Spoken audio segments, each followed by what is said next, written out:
माननीय सभापति जी, पश्चिम एशिया में चल रहे युद्ध और उससे बनी परिस्थितियों से हम सभी परिचित हैं। मैं आज संसद के उच्च सदन के सामने और देशवासियों के सामने इन विकट परिस्थितियों पर सरकार का पक्ष साझा करने के लिए उपस्थित हुआ हूं। पश्चिम एशिया में चल रहे इस युद्ध को 3 सप्ताह से अधिक का समय हो चुका है। इस युद्ध ने पूरे विश्व में गंभीर ऊर्जा संकट पैदा कर दिया है। भारत के लिए भी ये स्थिति चिंताजनक है। इस युद्ध से हमारे व्यापार के रास्ते प्रभावित हो रहे हैं। इससे पेट्रोल, डीजल, इस युद्ध से हमारे व्यापार के रास्ते प्रभावित हो रहे हैं। इससे पेट्रोल, डीजल, गैस और फर्टिलाइजर जैसे जरूरी सामान की रूटीन सप्लाई प्रभावित हो रही है। गल्फ देशों में करीब 1 करोड़ भारतीय रहते हैं, वहां काम करते हैं। उनके जीवन और आजीविका की सुरक्षा भी भारत के लिए बहुत बड़ी चिंता है। होर्मुज़ स्ट्रेट में दुनिया के अनेक जहाज फंसे हैं। उनमें बहुत बड़ी संख्या में भारतीय क्रू मेंबर्स हैं। ये भी भारत के लिए एक बड़ी चिंता का विषय है। ऐसी विकट परिस्थिति में आवश्यक है कि भारत की संसद के इस उच्च सदन से शांति और संवाद की एकजुट आवाज पूरे विश्व में जाए।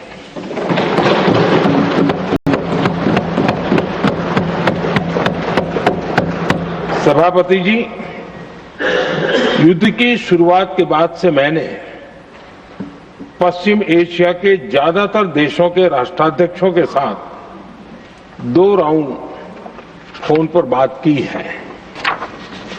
हम गल्फ के सभी देशों के साथ लगातार संपर्क में हैं। हम ईरान, इजराइल और अमेरिका के साथ भी संपर्क में हैं। हमारा लक्ष्य डायलॉग और डिप्लोमेसी के माध्यम से क्षेत्र में शांति की बहाली का है। हमने डी एस्केलेशन और होर्मुज़ स्ट्रेट खोले जाने पर भी उनसे बात की है। कमर्शियल जहाजों पर हमला और होर्मुज़ स्ट्रेट जैसे अंतर्राष्ट्रीय जलमार्ग में रुकावट अस्वीकार्य है। भारत ने नागरिकों पर, सिविल इंफ्रास्ट्रक्चर पर, एनर्जी और ट्रांसपोर्ट से जुड़े इंफ्रास्ट्रक्चर पर हमलों का विरोध किया है। भारत डिप्लोमेसी के जरिए युद्ध के इस माहौल में भी भारतीय जहाजों के सुरक्षित आवागमन के लिए सतत प्रयास कर रहा है। भारत का सतत प्रयास सभी पक्षों को जल्द से जल्द शांतिपूर्ण समाधान के लिए प्रोत्साहित करने का है। सभापति जी, संकट की स्थिति में देश विदेश में भारतीयों की सुरक्षा हमारी बहुत बड़ी प्राथमिकता है। युद्ध शुरू होने के बाद से लेकर अब तक 3,75,000 से अधिक भारतीय सुरक्षित भारत लौट चुके हैं।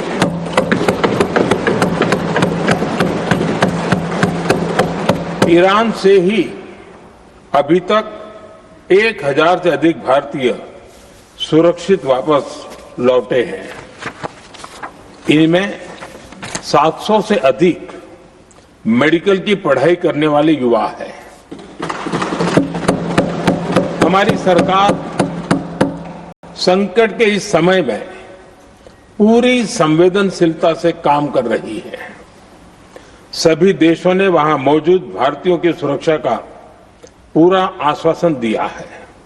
हालांकि ये बहुत दुखद है कि हमलों के कारण कुछ भारतीयों की मृत्यु हुई है और कुछ घायल भी हुए हैं।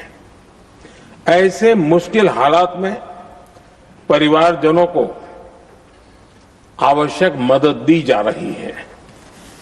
जो घायल हैं, उनका बेहतर इलाज सुनिश्चित कराया जा रहा है।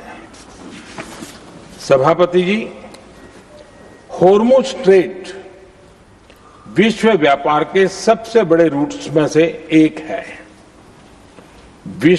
विशेष तौर पर कच्चे तेल, गैस और फर्टिलाइजर से जुड़ा परिवहन इस क्षेत्र से बहुत बड़ी मात्रा में होता है। युद्ध के बाद से ही होर्मुज स्ट्रेट में जहाजों का आना जाना बहुत चुनौतीपूर्ण हो गया है। लेकिन विपरीत परिस्थितियों के बावजूद हमारी सरकार ने संवाद से, कूटनीति के माध्यम से रास्ते बनाने का प्रयास किया है। प्रयास ये है कि जहां से भी संभव हो वहां से तेल और गैस की सप्लाई भारत पहुंचे। ऐसी हर कोशिश के नतीजे भी देश देख रहा है। बीते कुछ दिनों में दुनिया के अनेक देशों से कच्चा तेल और एलपीजी से भरे जहाज भारत आए हैं।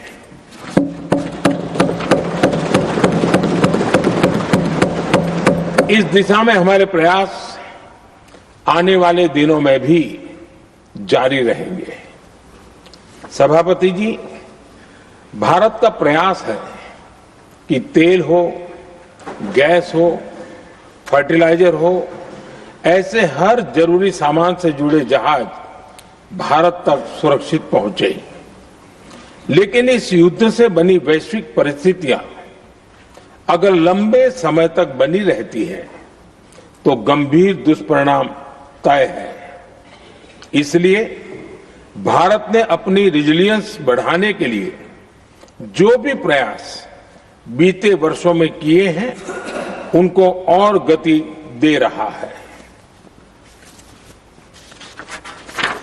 सभापति जी, कोई भी संकट हो, वो हमारे हौसलों और हमारे प्रयास दोनों की परीक्षा लेता है।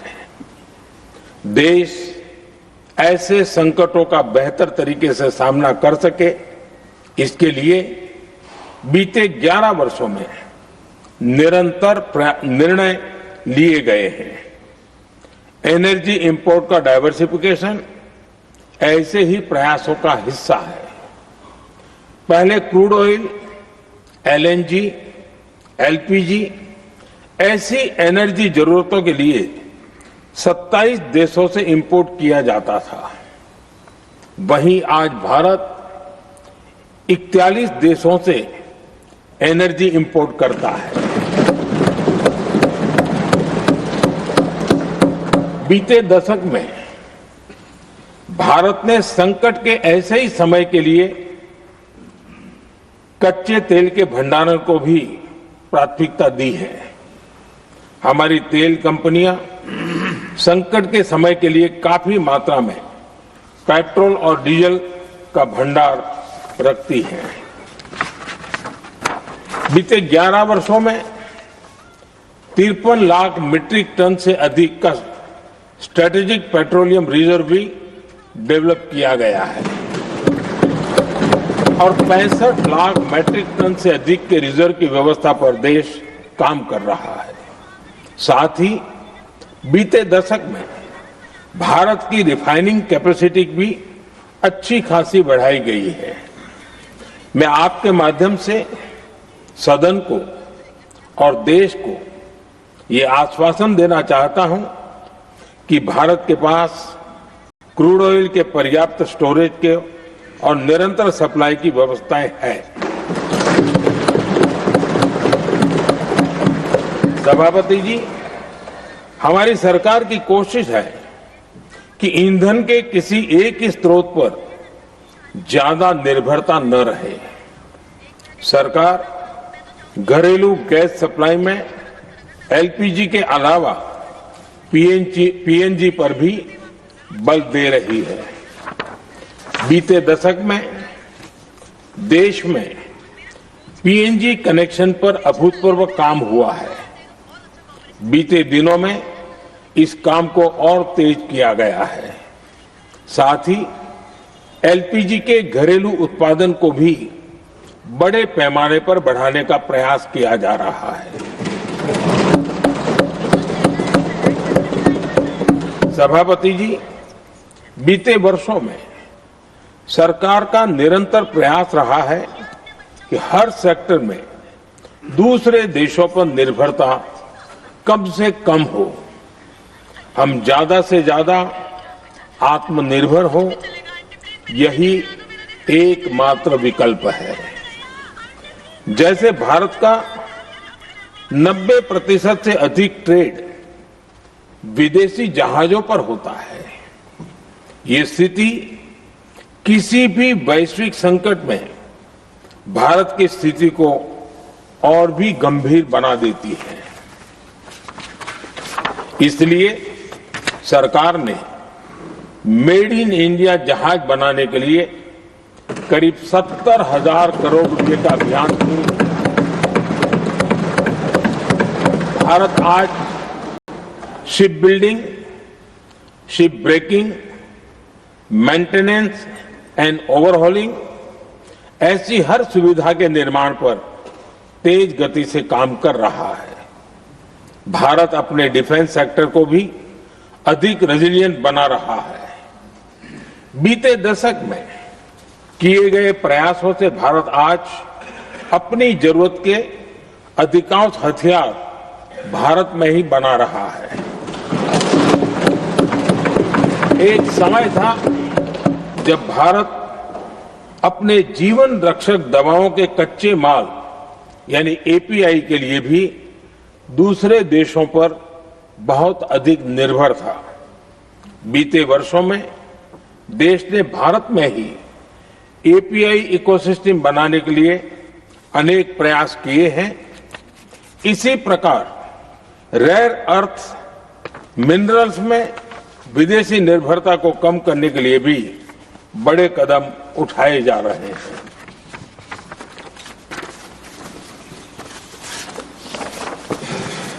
आदरणीय सभापति जी, वर्तमान संकट ने पूरी दुनिया की इकोनॉमी को हिला दिया है।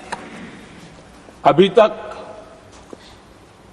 पश्चिम एशिया में जो नुकसान हुआ है उससे रिकवर होने में भी दुनिया को बहुत समय लगेगा। भारत पर इसका कम से कम दुष्प्रभाव हो, इसके लिए निरंतर प्रयास किए जा रहे हैं।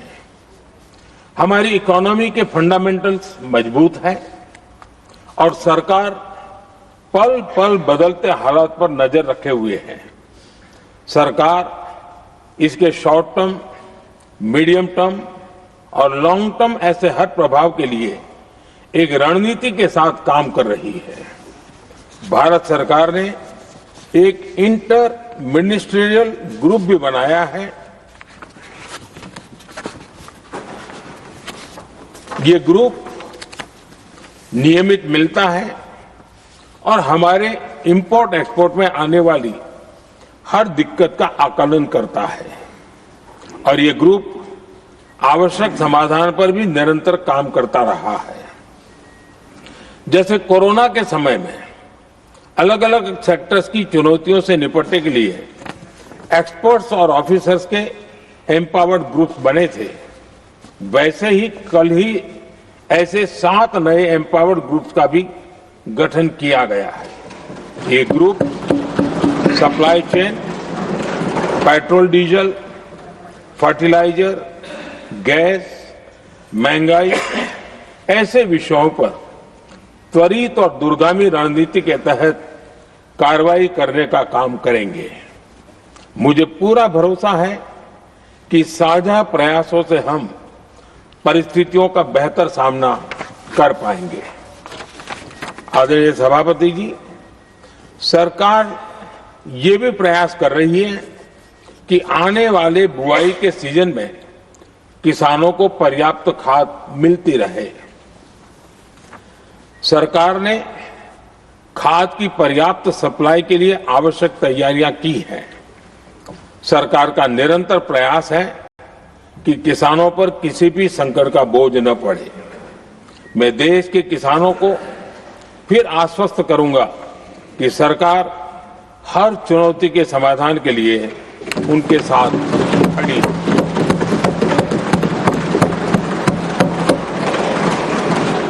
आदरणीय सभापति जी, ये राज्यों का सदन है।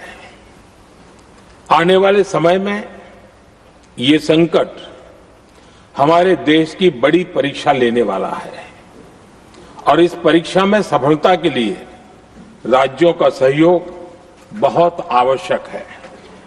इसलिए इस सदन के माध्यम से मैं देश के सभी राज्यों की सरकारों से भी कुछ आग्रह करना चाहता हूं। संकट के समय गरीबों पर, श्रमिकों पर, प्रवासी साथियों पर बहुत बुरा असर पड़ता है। इसलिए पीएम गरीब कल्याण अन्न योजना का लाभ समय पर मिलता रहे, ये सुनिश्चित करना होगा। जहां प्रवासी श्रमिक साथी काम करते हैं, उनकी परेशानियों को दूर करने के लिए प्रोएक्टिव कदम उठाए जाएं। ऐसी स्थितियों पर नजर रखने के लिए राज्य सरकारें विशेष व्यवस्थाएं करें तो इससे काफी सुविधा होगी। राज्य सरकारों को एक और चुनौती पर भी बहुत अधिक ध्यान देना होगा। ऐसे समय में कालाबाजारी करने वाले, जमाखोरी करने वाले बहुत एक्टिव हो जाते हैं। जहां से भी ऐसी शिकायतें आती हैं, वहां त्वरित कार्रवाई होनी चाहिए। जरूरी चीजों की सप्लाई निर्बाध चलती रहे, ये सुनिश्चित करना हर राज्य की प्राथमिकता होनी चाहिए। आदरणीय सभापति जी, मैं सभी राज्य सरकारों से एक अनुरोध और करना चाहता हूं। संकट चाहे कितना भी बड़ा हो, भारत की तेज ग्रोथ बनाए रखना हम सभी का दायित्व है। हमें इसके लिए हर जरूरी कदम, हर जरूरी रिफॉर्म्स तेजी से करते रहने होंगे। ये राज्य सरकारों के पास बहुत बड़ा अवसर भी है। ये टीम इंडिया की भी बहुत बड़ी परीक्षा है। कोरोना के महासंकट में केंद्र और राज्यों ने टीम इंडिया बनकर कोविड मैनेजमेंट का एक बेहतरीन मॉडल सामने रखा था। अलग अलग पॉलिटिकल पार्टी की सरकारें होने के बावजूद टेस्टिंग, वैक्सीनेशन से लेकर जरूरी चीजों की आपूर्ति टीम इंडिया के प्रयासों से ही सुनिश्चित हो पाई थी। हमें उसी भावना के साथ आगे भी काम करना है। सभी राज्य सरकारों और केंद्र सरकार के प्रयासों से देश इस गंभीर वैश्विक संकट का प्रभावी रूप से सामना कर पाएगा।